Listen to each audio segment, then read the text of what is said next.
It is the Friday night with Erdinger. We're in Nova Scotia under the Avenue HQ building. I've got Josh Williams, Emilia, Bona, and I've got Phil Blundell. We're going to get on to talk about the Brentford game, and that's going to be coloured obviously by the injury news that has come through the week. And Phil, I think it's a shame the new vice captain is not available to play in the final. But I also simultaneously feel like, yeah, but there's hopefully going to be bigger fish to fry. I want Liverpool to get the players right for the run-in and not feel as though they've got to take risks. Yeah, absolutely. You want them. You know, we've sort of seen what bringing them back too early does. It sort of feels like the Trent and Szoboszlai both maybe came back a bit early. I'm not quite sure on the Trent one though, because it's something that said like, oh, he caught his studs in the turf and it re-aggravated it. Now, is that just an accident? Like, I genuinely don't know. But it's seen how. I think I saw it, by the way. Yeah, I think I did as well. Yeah. I remember him walking very gingerly, sort of in front of us, he was detached from the rest of the game for he was quite a while. Curtis Jones was passing to him. Yeah, no, but there was a bit. I'm pretty sure, like, we tried to take, like, there was an angle to take a free kick to him down the line, and everyone was like, he's like, nah, I'm fucked here, and yeah, everyone else is like, what are you doing? And he's like, I'm done, basically. So.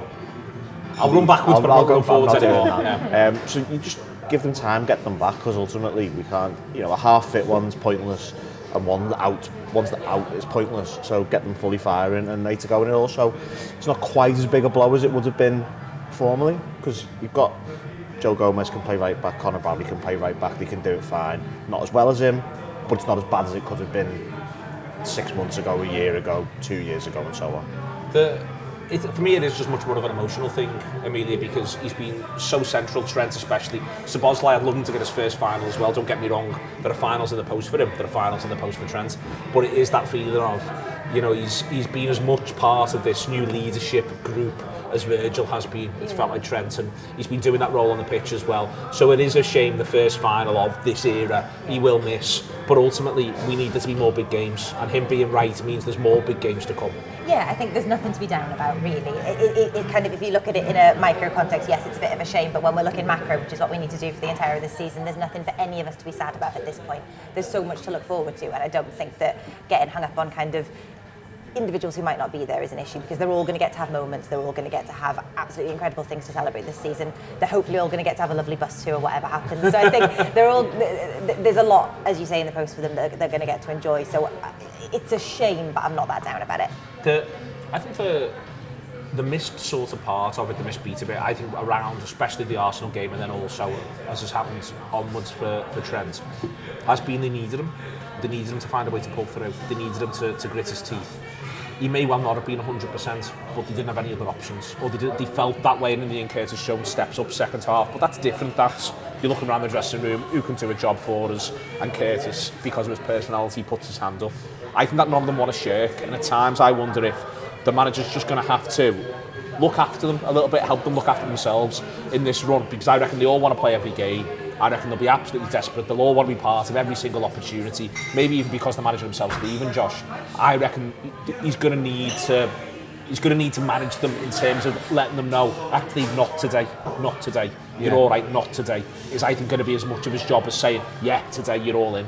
Yeah, I mean, you know, the Trent's absence it's not great, is it? But I personally feel really excited to see Bradley again. To be honest, I feel like I've missed him, and he's only been in the team like played 450 minutes. Exactly, yeah. But like, I'm looking forward to seeing him again. He's got that kind of infectious application in the game, hasn't he? Where he really applies himself, and you know, really industrious up and down the flanks and things like that. So I really enjoy watching him. It's nice to finally have that right back option where we won't fall off a cliff going forward. Maybe with Gomez coming in the past couple of years, it's been a bit like, it's just a completely different kind of player, isn't it? Whereas with Bradley coming in, we can still offer that offensive threat. I think it'd be nice to have Trent back for City. I think he should be aiming for that kind of bit of a target. But it'd be interesting to see how we get through this period now with this kind of, you know, the right side for Liverpool over the past couple of years has been a really dominant side with Salah, Szoboszlai now, and Trent. And we're in a position now where we don't really have any of the three. You know, we've got a complete makeshift right side. It feels quite alien for us at the minute, but you know, hopefully we've got the options to get through it. We were saying the other day, I know that I'm not saying that this problem is a good thing for anyone, but when you have Trent coming back in, or when we thought we had Trent coming back in, it almost feels unfair to the players that have stepped up to such a degree in his absence to then go, you're out now, because that doesn't feel reflective of what they've brought or of their skills to kind of go, right, thanks, you did a job, but now you're done, because they've kind of come up to a level where they should be making regular appearances. So I think them getting to have a chance to do this again is no bad thing. Is there not a thing though, the one thing that does worry me is, and solely this is almost manager focused, I don't half think almost more than anything, he takes injuries badly. Yeah. Like on a personal level when he speaks about it, I feel as though like he doesn't like press conferences, he doesn't like injuries. Yeah. Apart from that, he still actually quite enjoys the job.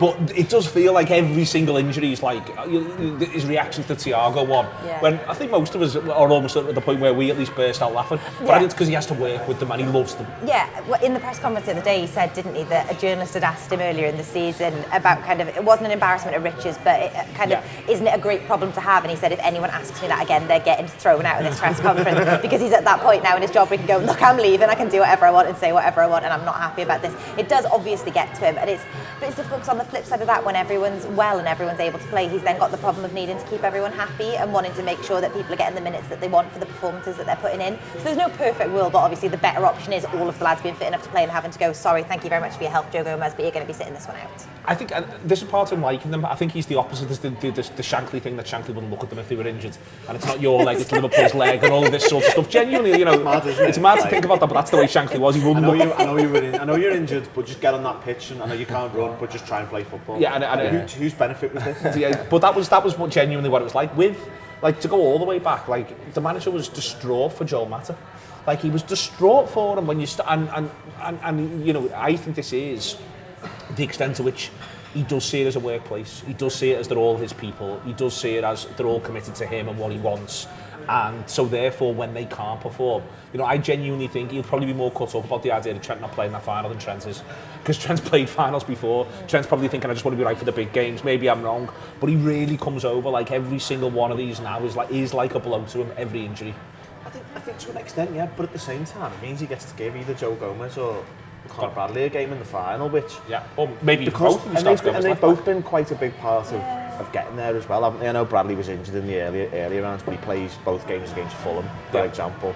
Gomez's role as the season started was, you know, the Europa League Cup midweek, and that's how he sort of has grown into what he's become. So there is a level that he's able to give them a game, and they deserve it, and he doesn't have to make a harsh decision. I think there'll be a level of relief to that, because I think he would want to give them the opportunity, but you can't then get to the final of the League Cup, and with the exception of the goalkeeper, because that's how you're doing it, it's hard to not play your best team, I think. So I'm not necessarily sure it's quite like, he's obviously heartbroken, he's going to be heartbroken he's not playing, but at the same time he's alright with it. I think he'd be alright with it, because he's able to go, well, you could play instead, you get that opportunity, and he's able to give that person the opportunity.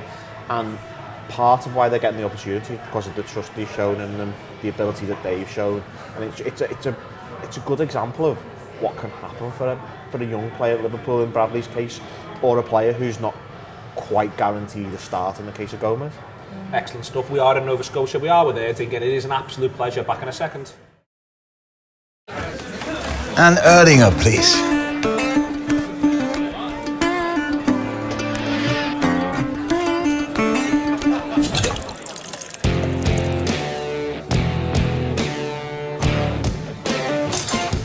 Stop! Don't forget the best bit.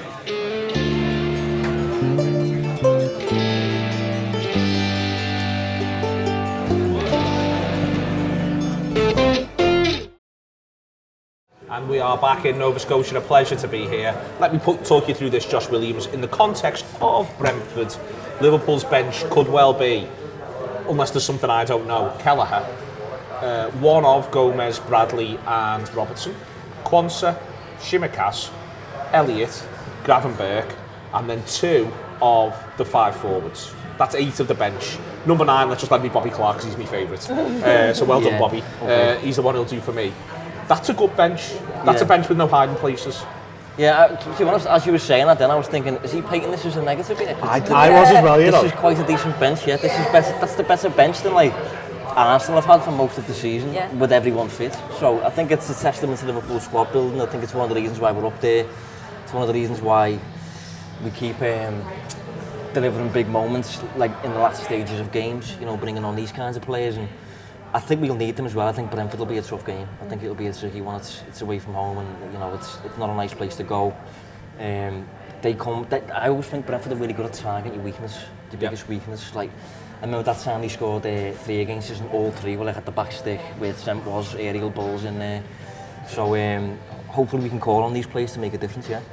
But on that idea of the way in which Brentford go about it, this year I think they've been less capable of that because there were the injury issues they've had. I think Rico Henry's been a massive miss for them. Yeah. Obviously Tony was an extended absence that wasn't injury based but was present.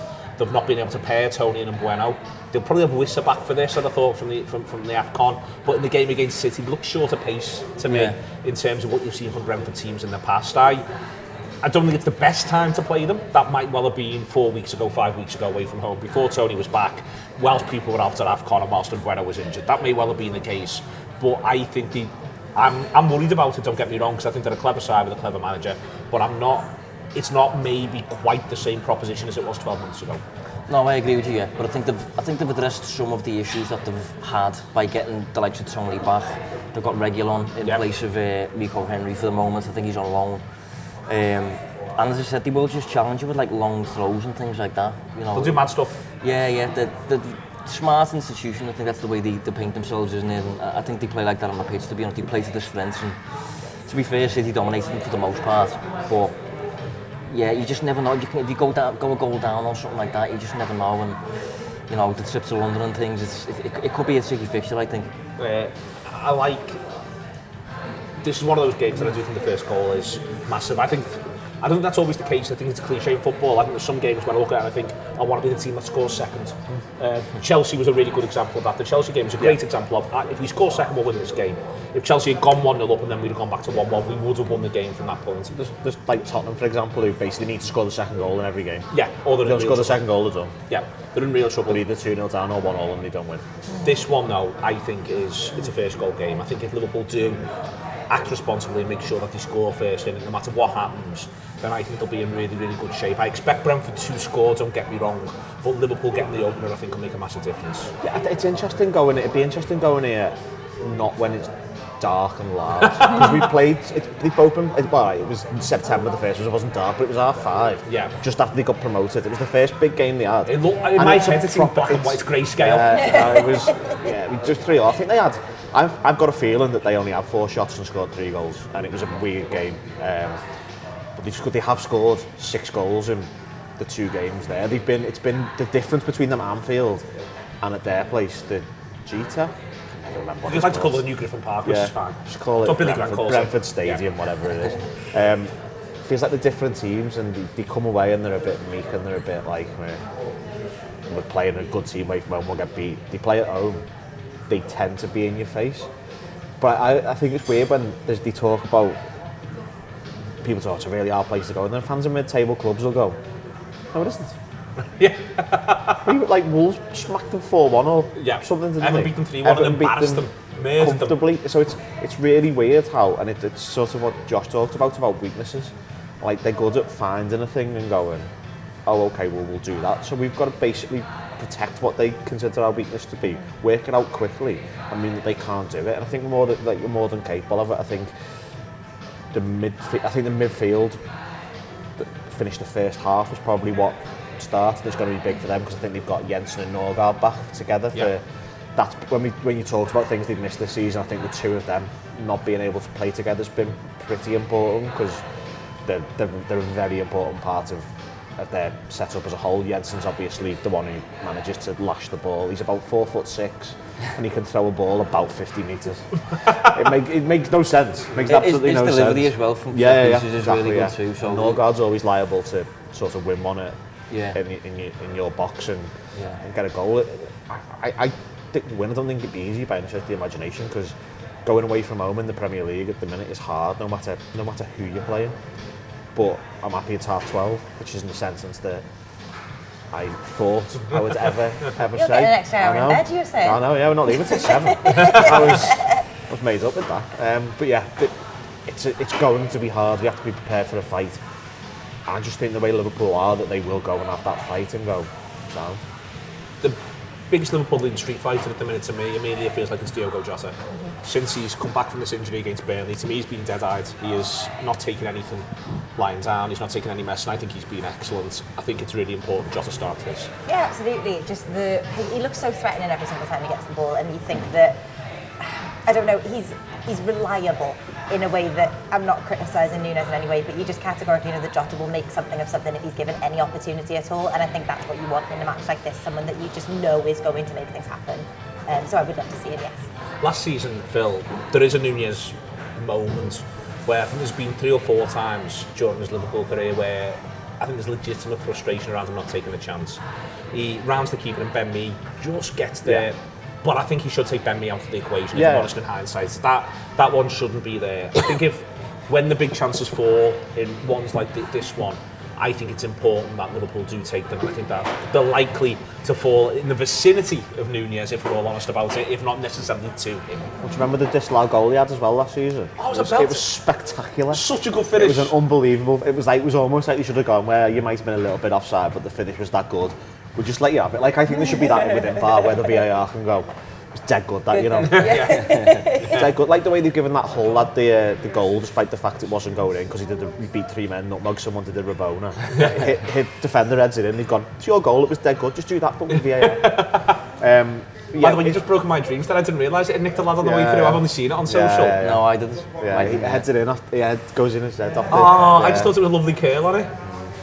Phil. Sorry. Phil, you do this too often. You would have found this out. You would have found this Probably out. from you though, but in a different format. That's absolutely fair. What are people Erdinger going to say? Fucking breaking dreams associated to their brand. Well, if they want, they can sponsor the Puskás Award and give him a goal. There we go. It's been credited to him. There we go, they can sort that out. He can now win the Puskás Award. Let's sort it. That was the plus point. Sort it out the boys, come on. But yeah, this isn't a game where you're going to get like a lot of chances, I don't think. I think we saw City go there the other week and they peppered the goal from distance, but they didn't have that many chances.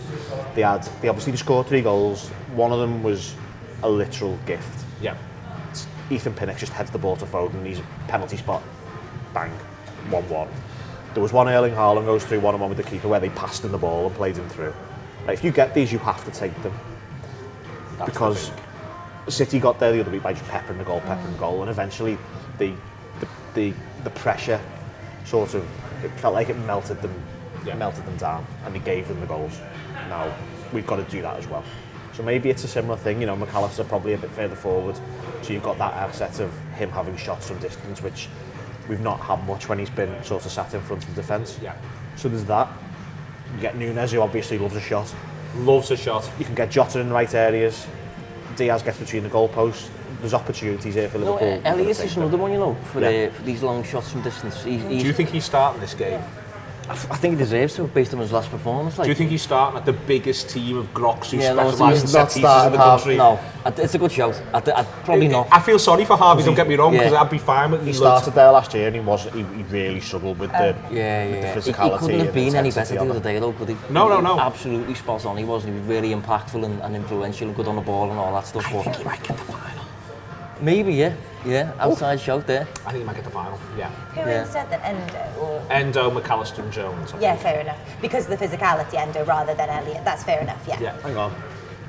You think that's today? That's today, yeah. Sorry, were you asking about the final? No, Sorry, I was very confused for a second. I'm like, I'll play the final. What's he? No. Sorry, I was very confused for a second. That one. Yeah, that's what. Yeah, because I guess you can't just pick them on the basis of, well done, you've been doing very well. It's got to be chosen for the fixture, which Harvey Elliott was the player I had in mind, but you're right, that you have to choose it for the fixture rather than based on... It feels like this is constantly a question mark over his head, doesn't it? It feels really unfortunate that he's not just massive. Because if he was from Dewshead, he'd be starting every week, mate. But it sometimes stretch happens, him, doesn't put it? him in like... It's height, it's not... No, it's not even just the height though, it's the pace too. Yeah. He can't run in comparison to a Soboš, like. And that's who he's competing against at the top. Like Aaron Lennon wasn't very tall. Yeah. But he had legs to get about the pitch, and now he's not a centre-mid, it's not quite the same thing. But if he was fast, it might be able to mitigate it slightly. And not big enough to run through lads in a way that... To be fair though, there's the odd exception, like David Silva comes to mind as someone who's not particularly big or fast. Odegaard as well is another one. I think he is fast. I think he's quicker than the. I also think he's quicker. I think it's acceleration. Yeah, it's acceleration. I feel like he hits his top speed really quick and just doesn't get faster. Like you know the way some people build as they run. his top speed's like, it's already hit in 2 seconds. Like, But I think he's starting the final. Yeah, well, he might do, yeah. I mean, to be fair to him, he deserves it. But depends who he's up against, really, doesn't it? Szoboszlai definitely ruled out, yeah, definitely. Yeah, it's but let's do one game at a time. Come on, there's 2 between now and then. So with that Brentford one, you're going, I think we all are, Endo, McAllister Jones. You go Bradley or Gomez right back, or you go Gomez left back, Bradley right back, and Ibu and Verge. Ibu was terrible there last year, by the way. I'm probably going Bradley, I think, yeah. Are you doing left back? Man, you have got the height thing, haven't you? That's Gomez is helping out with that. It's a tricky one. I hate these games, you know, where you're not just picking the best players. You're picking the lads who need to start with dealing with these. Courses stuff. It's not the same as just getting the best odds. This is Premier League away games though. All Premier League away games are this now. To Phil's point before, I genuinely think they're all Premier League away games of this. You've got to have your idea of what you're doing. So yeah, are you gonna go Gomez, Robertson, Bradley? What's your outlook? I think Robertson plays. Yeah, I think Robertson needs to get these minutes to get up to speed. Probably going. Yeah, I don't know. It's tricky. What are you going with? I'm going Gomez and Bradley, and I'm playing Robertson against Luton. We've got a game on Wednesday. It's worth saying we've got a home game on Wednesday against the side that performs worst, certainly numerically, statistically, away from home in the division. Yeah, that's Wednesday's game. So I feel like I've got a big eye on Robertson getting a period of time, maybe 30, coming on for Bradley in this one, and then Gomez moves. I think that's very, very feasible. Then I've got the idea that Robertson starts against Luton on Wednesday. So he's getting minutes in his legs prior to the final, and you work out what you're doing for the final. I would start the midfield 3 we've talked about. I would start Jota, I would start Nunez, and then the other places up for grabs. And I would start Konate, but as I say, he was not good there last year. I felt really like it got to him, and a bit of a mad thing seemed to get to Konate, I think. Mad grounds that you don't think. Like, I'd back him to go into any bear pit, I'd back him to be the man of the match in the Burnabout.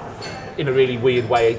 He's been Liverpool's best player in the European Cup final, but I can easily imagine how, for instance, we go away to Preston in a 5th round FA Cup game. Take the ball off Vinicius all the time. Yeah. But then Neil Maupay turns up and he can't get near him. So that's sort of my weirdly makes sense though, doesn't it? He's just such a lovely big man that you go. I don't know. It shakes him a bit. He's like, this is shit. I don't understand. Yeah. Yeah. What do I do? I'm not quite 100% sort of dynamic. Yeah. That's what I do. I would pick Gomez in this. It does feel a bit like if you play Konate though with Virgil. You are nullifying to an extent what Tony's good at. You know, Tony bullies these centre halves. And they haven't got Bueno. Yeah. Like Maupay's listen, he's obviously loads and loads of things, but Bueno's movement's unreal. I think Bueno's possibly more key than Tony in some respects because he makes Tony a lot better. Yeah. Mbeumo can function without. Obviously, Tony can function without Mbeumo, but he's not as good. Whereas Mbeumo would be good regardless. I think you've seen that this season. What are you picking? So I think it would be Gomez right back, Robertson left back, because then I think Gomez will play centre back against Luton. Okay. Because doesn't like playing Konate 3 times in a week, does he? No, but I think he'll play Quansah. But then my thing with Gomez left back is we've now got 2 fit left backs. Do you think Bradley plays the final? Yeah. See, I'm thinking getting them up to speed for that. You know, giving them minutes in these games. See, I think Bradley plays Luton. The full game. Yeah. I think Bradley plays some Luton. I think that his final team will be. I don't think Gomez gets the final. So I think that Bradley and Robertson are his full-backs at the final, because I think he'll think if we play well, we can just beat these. Yeah. And there's no messing about. We're just going to turn up. We're going to sweep them to one side, and then I can shore it up with other lads. Like Gomez, for instance, and I think that'll be his journey. I think if you work back from that, you want some time for Robertson, some time for Bradley, but you also want to make sure you're protecting them, and that's where Gomez comes in. And also, you look at this one and you go, they're a team of giants. Yeah. So why don't I play Joe? Yeah, it feels like a proper set pieces week, doesn't it? You know, coming up against Luton and Brentford, 2 sides that have benefited against big sides, especially using set pieces, corners, free kicks, and throw-ins and all that stuff. So, you know, the likes of Elliott, even like Robertson maybe. Bradley to an extent, susceptible to getting shown up in these games, aren't they? And in them situations though, not an open play. I think you'll also want Bradley for the impetus. carries it quick down the flank. That's why I think he starts Bradley. Yeah. Okay. Who's he going to start up front? Do you think Mo will just come back in and demand it? I mean, it would not surprise me. I was just, while you were all talking there about that, I was thinking, I've heard so many options now and then named so many times that all the players' names have lost all meaning to me. Sorry, viewers, I mean, it's been new. I mean, like, I almost felt like I was just watching a ball going back and forth, being like, no, I'm gone, I'm completely lost. It does get to a point sometimes where I'm like, who plays for Liverpool again? Hang on. There's just so many different considerations that I reached a point where I went, no, I've completely lost the thread. No, I agree with you about Nunes and Jota, and I just genuinely don't know about the third option. I think it's Diaz. I think he demands the final. Obviously, he demands the final, doesn't he, Salah? And I don't think you start him in the final. And by which point, it's First fine. game. I think it's 30-60 final. That's exactly what I was going to say. Probably. Same. 30-60 final for that one. Yeah. Gakpo fuck knows he's 6'4" though. It's worth pointing out. Might play centre mid, mate. I think he might play centre mid against Luton. But that's one for another day, not this one. It's been an absolute pleasure. You see the manager acts like he hasn't got enough players. Look at this. Look at this. We're all in bits. It's been a pleasure. Josh, Emilia, Phil, Erdinger, Nova Scotia, other words as well, Joe. See you later.